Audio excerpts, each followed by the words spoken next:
Do pizza trackers actually work, and why are they important? Are junk fees going to really hit the restaurant industry? And why the McDonald's Digital Marketing Fund is such a good idea. That's all ahead on this week's Digital Restaurant.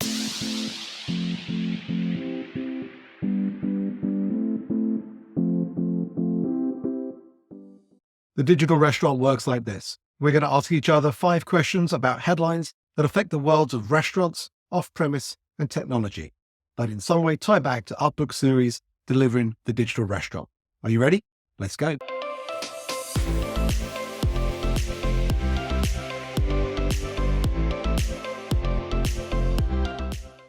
Good morning, Meredith. How are you today? I'm very good. How are you?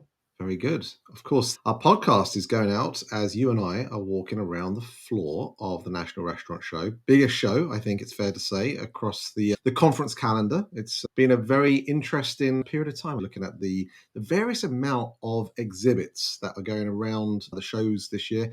If I may, that I don't think we're seeing a huge amount of variety in comparison to previous years. What do you think? Your reflection, not just on this show, but also many shows that are out there.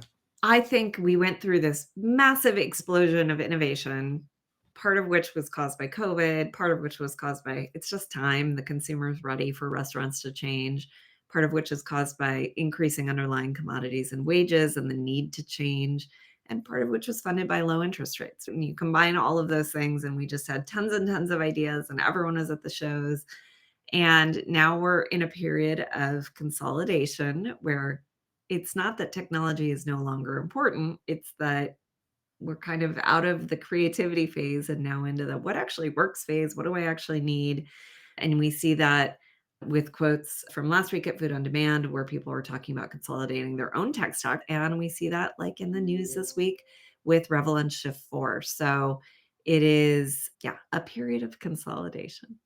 Yes, and that consolidation, though, and also probably the higher amount of digital transactions that are happening, not just in the restaurant space, is probably something that's driving the focus on our first question today. Because one of the things that, of course, we've been talking about a lot is junk fees. And we've been speculating for a while about, well, what's this going to mean for the world of food delivery? And I know you have a few things to share on that. Well, first of all, I want to put a disclaimer out there because I'm going to speculate some more. I did a bunch of reading in preparation for talking about this, and nobody knows what this means. Everyone has a different opinion. And I confess I did not read the entire bill. And I'm also not a lawyer. So even if I did, I probably wouldn't have the best opinion. But wow, this is quite the news. And what has happened is that SB 478, which is a bill that passed a while ago in the state of California, was interpreted about 2 weeks ago by the state's attorney general to apply to restaurants. And heretofore, we had thought probably didn't apply to restaurants. We were probably fine. And now everyone is in a tizzy trying to figure out exactly what does that mean and which fees are going away. Tipping, not going away. I know you're about to ask that, Carl, because I know you were really excited we were about to turn into Europe, but not yet. Any fee that goes directly to the employee, 100%, totally fine. So that can stay on there. But any other fee needs to be wrapped into the price of the menu. Of course, there are healthcare surcharges, benefit surcharges, large party surcharges, all kinds of fees that restaurants may stick on to a bill. Those would be at risk and need to go away. And then the elephant in the room, I think, is delivery and the service fees. So there is an explicit carve out in the bill for delivery fees because that is considered a service that is separately provided and you can pay for that service in the form of a delivery fee. But it requires, according to Peter Romeo, it to be a fixed fee and not a percentage, which means that the service fee on delivery is at risk. So you couple that together with what we learned from Medallia last week at Food on Demand, that consumers would way rather pay a higher price on the menu item and not have a high delivery fee. If you can't charge a service fee, where are you going to stick it? Well, this is tough for the third-party marketplaces because if they stick it in the delivery fee, consumers won't like it. That's one they have control over. But they can't stick it in the menu price because they don't control the menu price.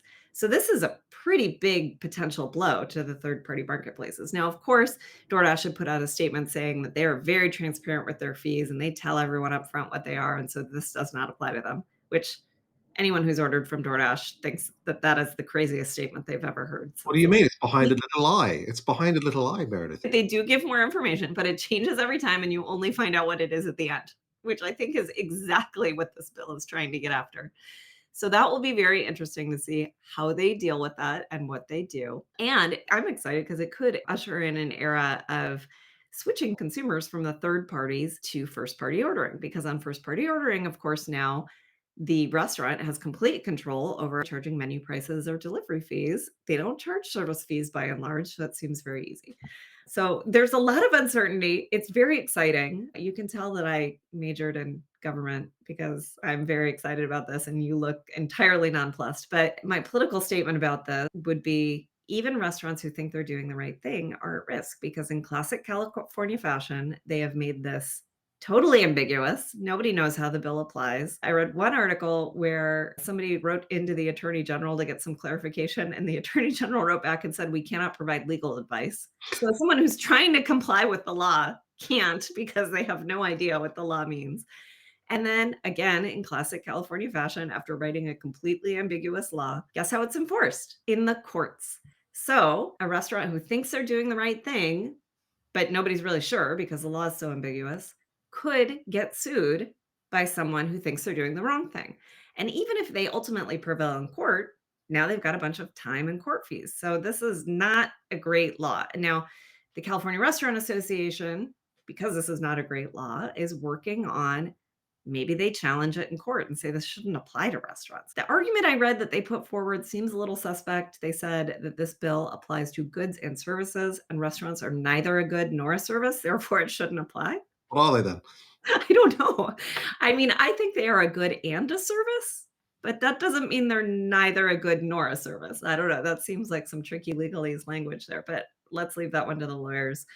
This is certainly a very interesting development. I think we'll all be watching keenly to see how it actually gets applied and what the implications are.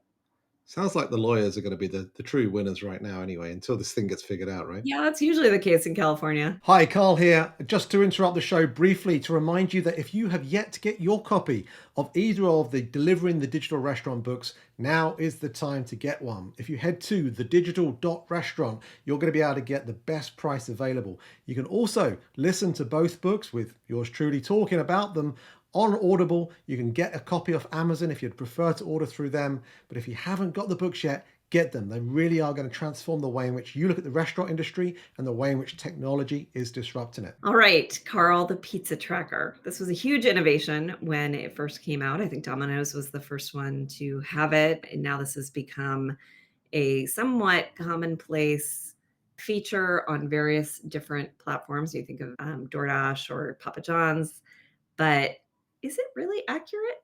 Is your pizza where you think it is?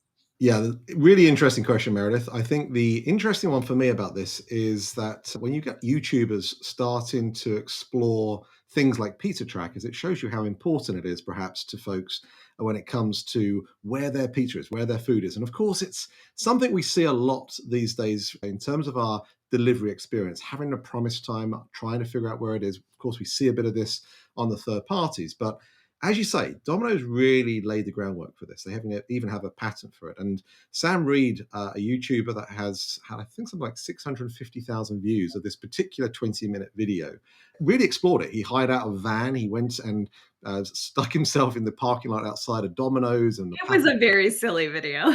And he was with binoculars looking to see exactly when pizzas were being put in the oven and tracking to see when drivers were showing up, tracking to see whether indeed the person that was supposedly preparing the pizza was indeed the name of the person preparing the pizza. Fun little video. We'll put the link in our newsletter as always. But let's go toward the back end of the video. Let's watch a couple of minutes of it because I think it's useful just to be able to understand the differences of what he saw, at least, between the Papa John's and the Domino's experience. And once it's on the screen, the tracker assumes it's being prepped. The screen can obviously only hold a certain number of orders, so if the restaurant's not too busy, your order will immediately go up on the screen, which is why I suspect I kept seeing an immediate advancement to the making stage. And once your order gets cleared off the screen, the tracker assumes it's being put in the oven. That's another tracked event. But the oven itself is predictive. It's just timed, 6 to 8 minutes at most Domino's, and a little bit shorter at Papa John's. And if you want to get technical, apparently the actual cooking time is specifically calibrated at each restaurant. And there are a few different models of ovens out there that have different cook times. So that part's timed, and then the next main data point is when the driver checks out the order for a delivery. I said this before, but most delivery drivers have GPS now, so once it's in the car, it's pretty dang accurate. So that's how it works, but there are a couple spots where this thing can kind of go off the rails. I read online that apparently orders will get taken off the screen for various reasons, including to improve the store's make times, because you can always go back and look at it after it's been submitted, so managers can like pad their stats a little bit. Or if for some reason your order needs to be remade after it's cleared off the screen, there's no way to let the tracker know. And even if your order is prepped at the exact time that it's on the screen, it might not go right into the oven, like for example if there's a giant order ahead of yours. Another point that's a little fuzzy is during the boxing or quality check stage. From what I observed, it takes less than 30 seconds to slice and box each pizza, and yet this step usually takes 3 to 4 minutes on the tracker. So it essentially serves as a buffer until the next delivery driver comes back to the store, or for the driver to collect the next several orders after yours and take them all at once. And then finally, during delivery, some former employees noted that there's a cap to the number of orders you're allowed to take on each delivery, but it can be more profitable for the driver and sometimes more efficient if they take more than that number. So the way to do that is by creating a second ghost account under a different name. Meredith, no longer ghost kitchens, ghost accounts. My goodness. Yeah, we've talked about this before on the show, and interesting just to get obviously a layperson's perspective on the Domino's tracker. And there are clearly things in this video that are accurate, things which he hasn't necessarily completely understood about the way in which something like this will come together. But I don't know. I thought he broke it down really, really well. I was impressed for a non-restaurant person. well, certainly in the part of the video that I shared, yeah, I think that really was interesting. But the thing that I think really stands out for me here is that Cartwheel was quoted in the article on QSR saying that 80% of customers are happier when they know where the delivery is in its process, right? And I think that's a really important thing to start with here. The Domino's tracker is so powerful because of the fact that it helps the customer know where they are on the journey. Think about those little touch points of when you're eating in at a restaurant and the server comes by the table and says, won't be a couple more minutes. They're just finishing off the last touches of your dish. This is where the Domino's tracker creates more of that kind of on-premise feeling because you know where things are. But Sam's video here really explores more around, well, how accurate is that? In fact, I'll bring this up here because this was his summary, if you will, of the kind of differences between Papa John's and Domino's. And what was interesting was that there were clearly differences. It wasn't completely perfect. This, of course, is linked to a KDS where you've got different folks that are at different times tapping progress items. And of course, there is the GPS element that Sam mentioned as well, which in its own right is limited by the network connectivity of the driver's connection to the wider network. And so there always will be some level of variation there. And Domino's, it says, as you can see in the bottom left-hand corner, it says closer to the times listed on the tracker. He thought generally it was pretty good. Whereas actually on Papa John's, there were multiple instances of the updates being off by 5 minutes or more. But what was also interesting is Papa John's typically delivered earlier than the promised time. So what's better, right? Is it better to have an accurate promise time? Or is it better to be able to have something where you're actually knowing exactly where it is going through each stage? What I'm really intrigued about on this one is how are restaurants starting to think about this whole experience, the connectivity of a dish as it goes through and its communication to the customers? What types of metrics are they using to be able to assess where there are bottlenecks? What areas they have in control? Because, of course, they don't completely control everything. We saw at the end of the video about how certain drivers batch orders by creating fake accounts. All of those types of things are challenges to a delivery operation.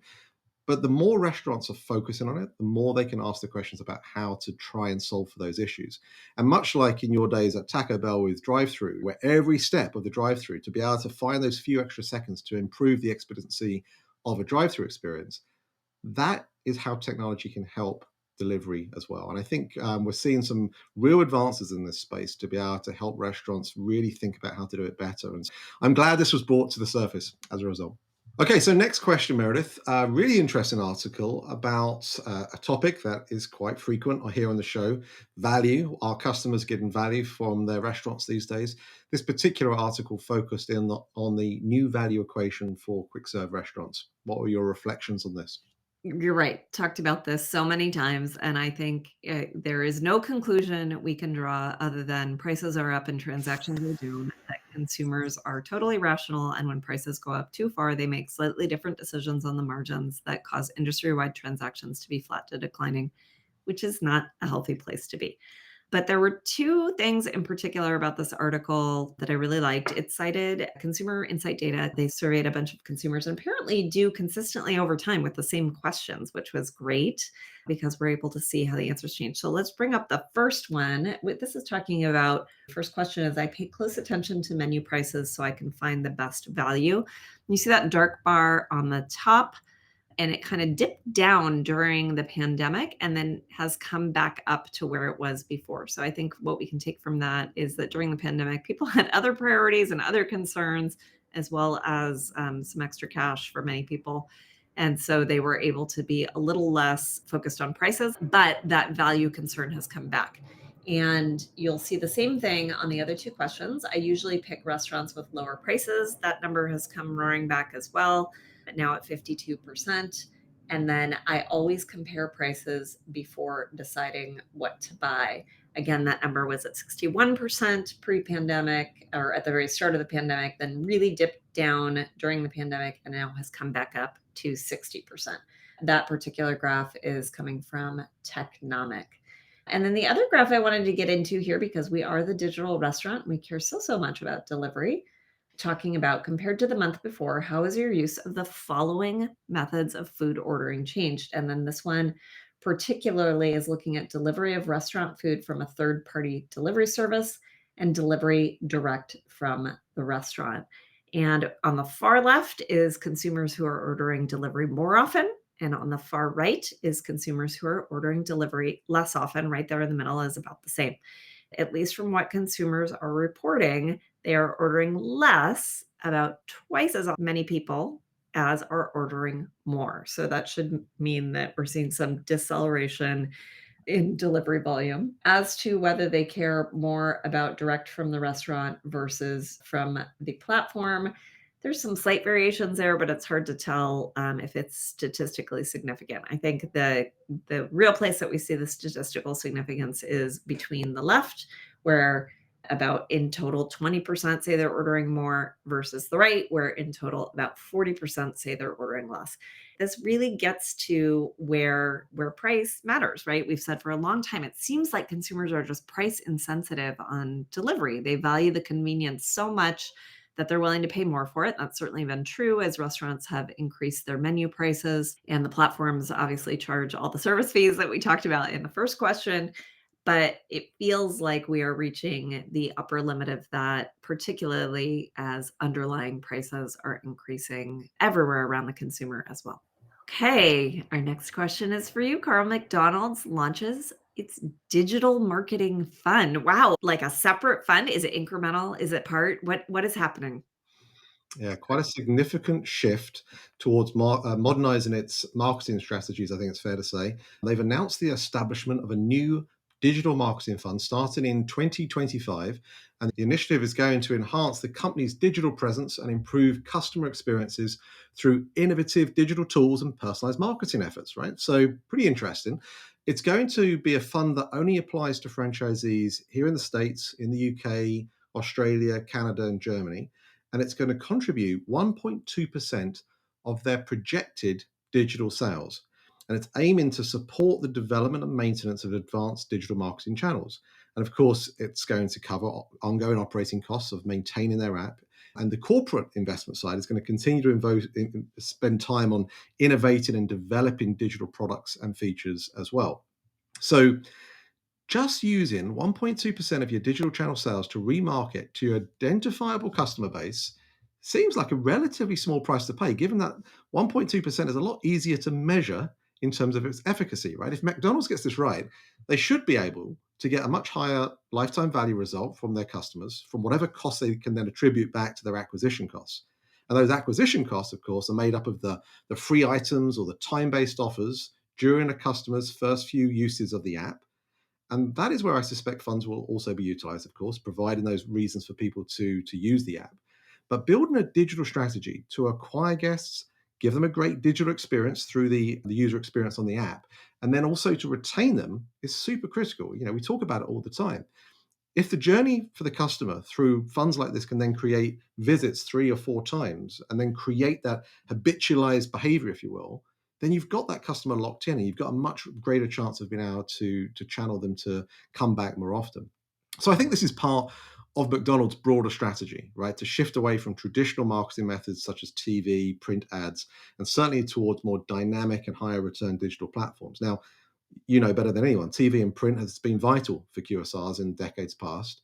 And they have, of course, driven huge brand awareness, but they're not necessarily great for measuring success, certainly against a specific customer, right? You can measure them against, I'm guessing, certain demographics and geographies, but we're heading to a customer specific world of marketing.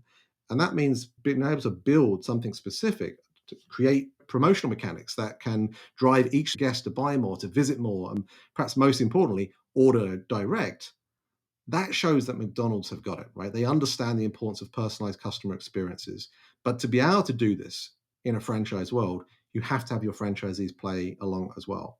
Now, the article that we're referencing here is the author got sight of a memo that was recommending that franchisees allocate funds for their new digital marketing initiative from their existing marketing budget, which requires them to spend at least 4% of total sales. By the way, the company also plans to expand on its Ready on Arrival initiative, which allows staff to prepare mobile orders before the customers arrive, otherwise known as the Chipotle, which gets a shout out every time on the show. CEO Chris Kempczynski highlighted the importance of the shift during the earnings call for Q1. And he said this, Meredith, with pressurized QSR traffic, we have an opportunity to get the customers who already visit to visit more often. As more customers make purchase decisions based on personalized recommendations on their phones, driving frequency means using our digital capabilities like loyalty to know when to serve our customers better than anyone else. They've got 34 million loyalty users in the US alone. They've got a target of getting that up to 250 million by 2027. Funds like this are certainly going to help them. And I think you're going to see this type of initiative become far more prevalent across franchisors in the years ahead. That is really interesting. I think I have more questions than answers based on the article. Just as a franchisor and frankly, a person who worked in finance as a franchisor, I have so many questions about like, where is the money coming from? What is it being used for?